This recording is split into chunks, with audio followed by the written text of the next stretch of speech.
ঠিক আছে। ওম নমস্তে। আমরা যে বিশ্ব শান্তি গৃহপ্রবেশের উপলক্ষে যজ্ঞ করলাম, তো আমাদের ভাবতে হবে আমাদের যে কয় প্রকার ব্যক্তি রয়েছে। উত্তম ব্যক্তি চিনার উপায়, উত্তম তত্ত্ব চিন্তয়, উত্তম ব্যক্তি কেবল তত্ত্ব চিন্তায়িত করে। যেমন আমাদের কোলাঘাটের আমাদের আচার্য ব্রহ্মদত্তজি প্রত্যেক মাসে 3 দিন করে বৈদিক সংস্কৃত দর্শন ব্যাকরণ মানে করছে, সভা করতেছে।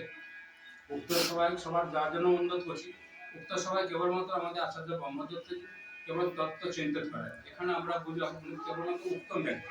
এই জন্য বলছেন কি শাস্ত্রকার, উত্তম তত্ত্ব চিন্তন আর মধ্যমা উপকরণ। মধ্যমা উপকরণ অর্থে আমাদের এই যে যজ্ঞের যে সামগ্রীরা রাখবেন, মধ্যম ব্যক্তি কিভাবে এই যজ্ঞের সামগ্রী কি গুণাগুণ আছে, কি উপকার আছে। আর অধম ব্যক্তির কাছে অধমা পুজো চিন্তন, অথবা পুজো চিন্তন কথার অর্থ হলো কেবলমাত্র আপনি যার বাড়িতে যজ্ঞ করতে যাচ্ছেন, গৃহ করে যাচ্ছেন, বলবে ঠাকুরমশাই কোন সময় আছে, তখন আমরা বুঝে নিই এই ব্যক্তিটা অধম ব্যক্তি।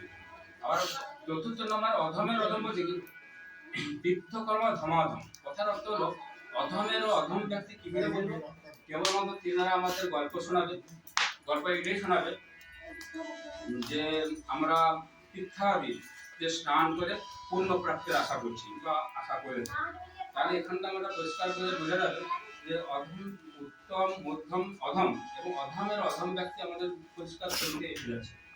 এবার আমরা কোন পর্যায়ে যাব, আমরা যদি উত্তম ব্যক্তি হতে চাই তাহলে কেবলমাত্র তত্ত্ব চিন্তা ব্রহ্ম চিন্তা ভাবনা করতে হবে। আর মধ্যমের কথা বললাম, অধমের কথা বললাম, আর অধমের অধম ব্যক্তি এই সমস্ত প্রক্রিয়া আমাদের শাস্ত্রে পাওয়া যাচ্ছে।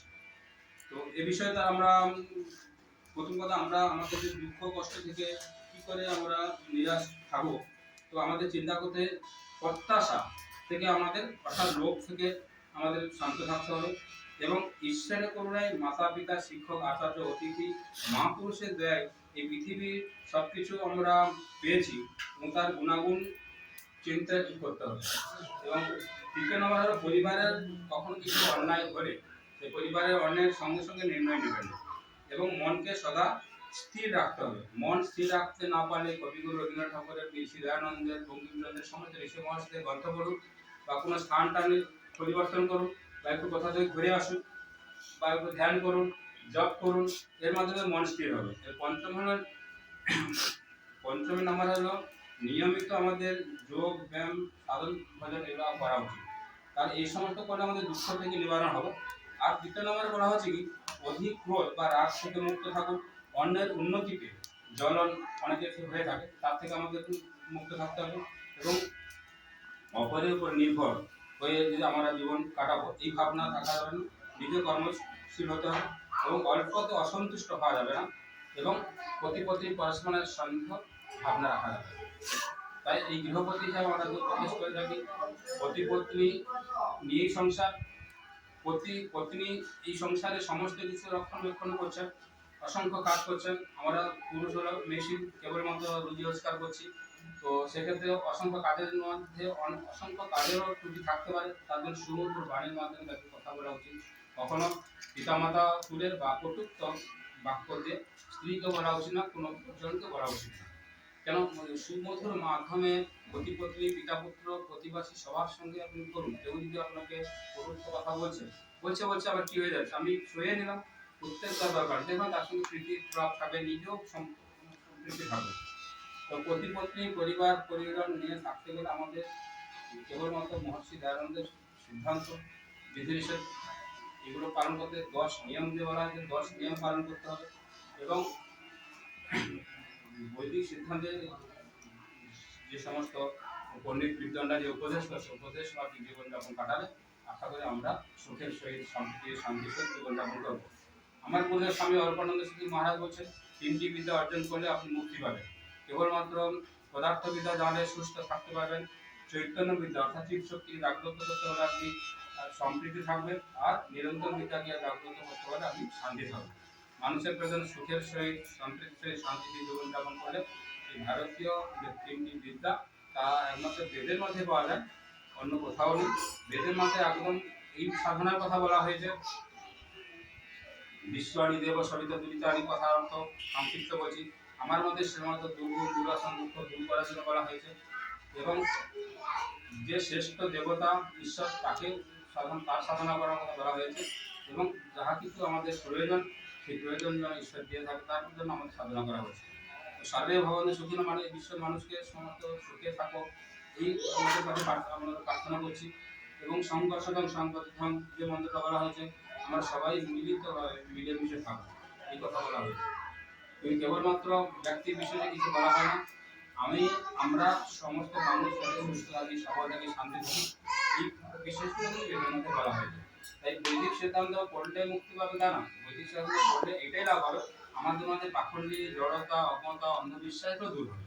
অর্থাৎ বৈদিক সিদ্ধান্ত আমাদের জানতে হবে, পড়তে হবে। আমাদের ঋষি মহাশয়রা বৈদিক সিদ্ধান্ত প্রচার করে গেছেন, মেনেও গেছেন, সেগুলো যদি আমরা মানি জীবনে সফল হবে। ওম নমস্কার।